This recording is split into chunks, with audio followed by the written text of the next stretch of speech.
Hello everybody, it's Doc here from Coastal Capital Management and OnTheMoneyOptions.com. It's Thursday, June 14th. Tomorrow is Friday, June 15th, which is the last trading day before option expiration on Saturday. Many people don't realize that options don't expire until 12 noon on Saturday following the third Friday of each month. This can lead to some unexpected things happening in your account when you look on Monday. So let's deal with a couple of these issues.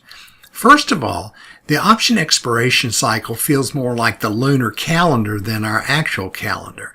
The monthly expiration does not happen on the same day each month.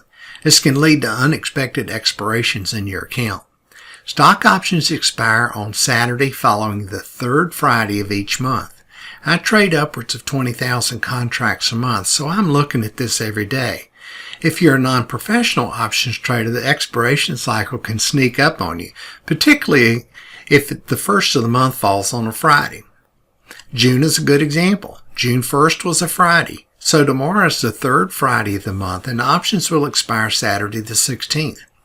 Very often the expiration cycle falls somewhere between the 20th and 24th. You may wake up next Monday thinking you have options expiration that week and then realize they've already expired. I suggest you go to the Chicago Board of Exchange site, as I've shown you here, and download this handy calendar. The last trading day in the equity option cycle is highlighted in red each month. The second item I want to tell you about is what may happen between the close on Friday and the expiration on Saturday. Many stocks have expanded trading hours. That means they trade outside the cash market hours of 9:30 a.m. to 4 p.m. This can lead to some interesting results as the stock is trading very near the strike price that you've optioned. Let me explain what happened with a personal story. Years ago, I had a large number of short calls in DuPont, symbol DD. This was before DuPont and Dow Chemical merged. My short calls had a strike price of $44 per share.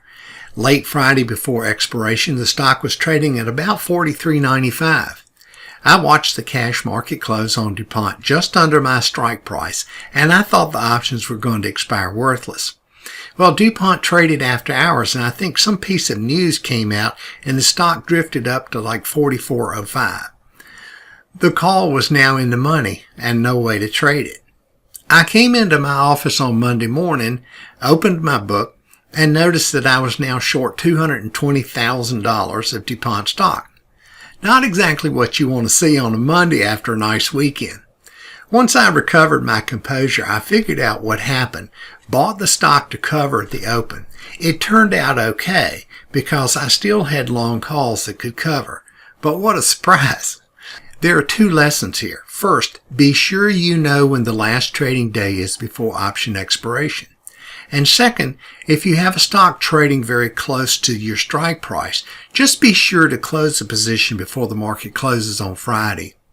Buying DuPont short calls back at 5 cents per share Friday would have been a lot better than dealing with this on Monday.